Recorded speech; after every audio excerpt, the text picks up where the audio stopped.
Vous voulez voir comment une femme de foi a pu sauver sa maisonnée sans le dire à son mari? Voici l'exemple d'Abigail. J'étais heureuse, puis je me suis mariée et tout a changé. Bienvenue sur mon podcast Briser les chaînes. Ce podcast est pour vous si vous êtes chrétienne et malgré cela malheureuse. Vous n'avez plus de joie. Vous voulez retrouver cette joie. Lorsque j'étais enceinte de notre troisième fille, nous cherchions un prénom. Nos deux premières filles s'appelaient Nathanaël et Emmanuel. Nous nous sommes dit que ce serait bien si le prénom de notre troisième finissait aussi en L.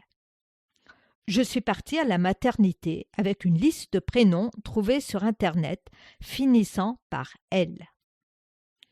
Je fus tout de suite attirée par le prénom Abigail.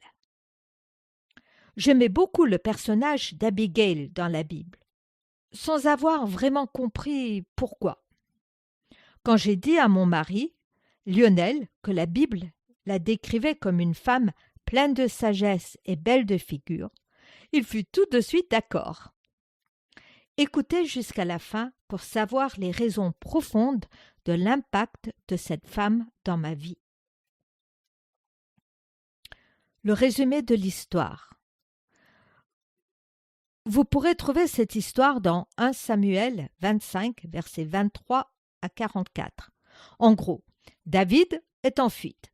Pendant toute une saison, il a protégé des bergers des raids de voleurs et des animaux sauvages. Il veut être récompensé. Nabal refuse et Abigail sauve sa maisonnée en calmant David.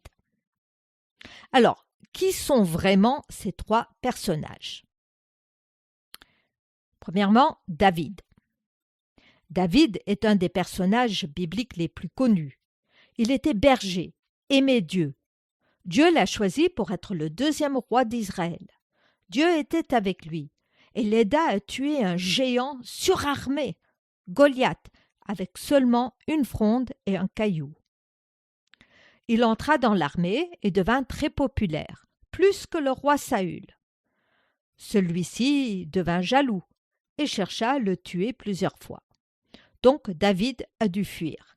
C'est pendant qu'il se cachait dans les montagnes que lui et les 600 hommes réfugiés avec lui protégèrent les bergers de Nabal et leurs troupeaux. Ils ne subirent aucune perte cette année-là. Le deuxième, Nabal. Voici comment la Bible décrit Nabal, versets 2 et 3. Il y avait à Maon un homme fort riche, possédant des biens à Carmel. Il avait 3000 brebis et 1000 chèvres, et il se trouvait à Carmel pour la tonte de ses brebis. Le nom de cet homme était Nabal. L'homme était dur et méchant dans ses actions. Alors, la signification du nom Nabal veut dire insensé. Troisième personnage, Abigail. Abigail est la femme de Nabal. Elle est présentée comme étant belle de figure et pleine de sagesse. Le contraire absolu de son mari. Alors, dans cette histoire, il y a 5 étapes. La première, c'est la demande de David. Nabal tond ses brebis et organise une grande fête pour l'occasion. David, apprenant cela, envoie des messagers demander un peu de nourriture en compensation pour leur aide. Après tout, Nabal n'a subi aucune perte, ce qui devait arriver très rarement, car les raids ennemis étaient fréquents. Il méritait bien cela, même si aucun contrat n'avait été conclu auparavant. Les bergers de Nabal pouvaient confirmer cela. Deuxièmement, le refus de Nabal. Voici la réponse de Nabal au versets 10 et 11. Nabal répondit aux serviteurs de David. « Qui est David et qui est le fils d'Isaïe ? Il y a aujourd'hui beaucoup de serviteurs qui s'échappent d'auprès de leur maître, et je prendrai mon pain, mon eau et mon bétail que j'ai tué pour mes tondeurs et je les donnerai à des gens qui sont je ne sais d'où. Nabal savait très bien qui était David. Tout le pays le savait. Il se trahit en mentionnant David, fils d'Isaïe. Il connaissait les raisons de la fuite de David. Mais il sème le doute et le traite comme s'il était l'esclave de Saül. C'est une menace même à peine voilée. Il pourrait le dénoncer auprès du roi. Nabal est orgueilleux, égoïste et exagère en disant qu'il a tué les bêtes pour ses tondeurs. Ce sont plutôt les serviteurs qui les ont tués. Beaucoup de bêtes du troupeau ne seraient pas là sans la protection de David et de ses hommes. Nabal, étant le propriétaire d'un si grand troupeau, aurait à peine remarqué ces dons. Mais Nabal refusa. C'était son droit. Nabal, l'insensé, agit imprudemment. Trop imbu de lui-même, il ne réalisa même pas que provoquer David et une armée de 600 hommes était très dangereux. Troisièmement, la colère de David. Lorsque ces hommes revinrent auprès de David et lui rapportèrent la réaction de Nabal, la décision de David fut immédiate, verset 13. « Que chacun de vous saigne son épée. » Et ils saignirent chacun leur épée. David aussi saignit son épée, et environ 400 hommes montèrent à sa suite. Puis, au verset 21 et 22, « C'est bien en vain que j'ai gardé tout ce que cet homme a dans le désert, et que rien n'a été enlevé de tout ce qu'il possède. Il m'a rendu le mal pour le bien. Que Dieu traite son serviteur David dans toute sa rigueur si je laisse subsister jusqu'à la lumière du matin qui que ce soit de tout ce qui appartient à Nabal. » David, vexé, répliqua avec précipitation sous le coup de la colère. C'était injuste et il allait se venger. Quatrièmement, la sagesse d'Abigail. Un des bergers, en voyant comment leur maître a traité les hommes de David, et connaissant bien ces hommes, va expliquer la situation à Abigail. Il atteste le fait que David et les siens avaient bien protégé leurs troupeaux et qu'ils n'avaient perdu aucune bête. Il lui dit aussi qu'elle seule pouvait faire quelque chose. Verset 17. « Sache maintenant et vois ce que tu as à faire, car la perte de notre maître et de toute sa maison est résolue, et il est si méchant qu'on ose lui parler. » Abigail comprit la situation, et sans perdre une seconde, elle agit. Sans demander l'autorisation à son mari, il refuserait, sans l'avertir de ses projets, pour ne pas en être empêchée, elle agit, en sachant parfaitement qu'elle agissait contre la volonté de son mari. Elle réunit de la viande apprêtée de 5 bêtes, des pains, des figues, des raisins secs, des grains rôtis. Abigail, avec sagesse, choisit aussi une route que Nabal ne pourrait pas voir. Inutile d'éveiller ses soupçons.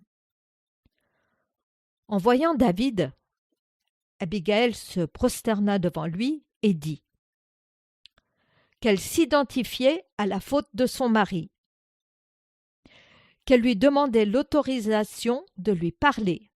Elle était humble. Qu'elle admettait que Nabal est un homme méchant et insensé. Qu'elle n'était pas au courant de la venue de ses serviteurs.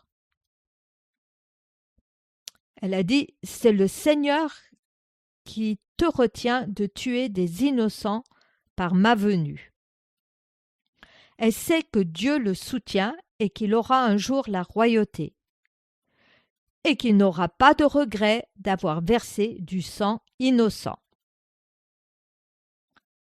Cinquièmement, Dieu venge David. David reconnaît qu'il avait décidé de se venger lui-même. Il est reconnaissant pour l'action rapide d'Abigail. Il accepta la nourriture. En rentrant, elle voit son mari complètement ivre et ne lui dit rien.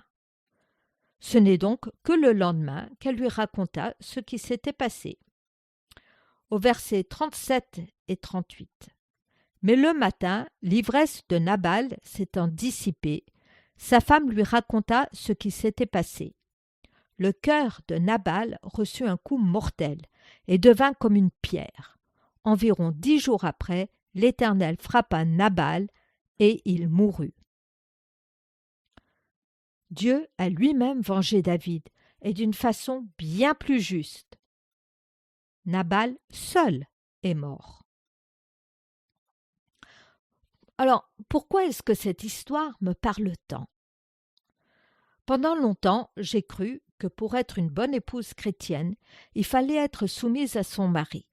C'est vrai, mais la réciproque aussi est vraie. Et Dieu ordonne en plus aux maris, dans Éphésiens 5, 25, d'aimer leur femme comme Christ a aimé l'Église et s'est livré lui-même pour elle.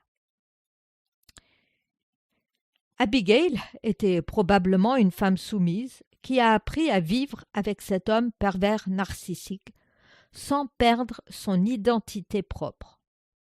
Quand toute la maisonnée, elle, les serviteurs, les servantes, les bergers, les tondeurs, étaient en danger suite à la folie de son mari, elle a su agir de la bonne manière.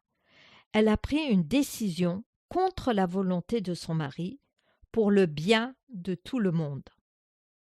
C'est là que j'ai compris que pour le bien des enfants, je pouvais faire certaines choses de mon côté, que j'avais le droit de vivre aussi ma vie et les filles la leur.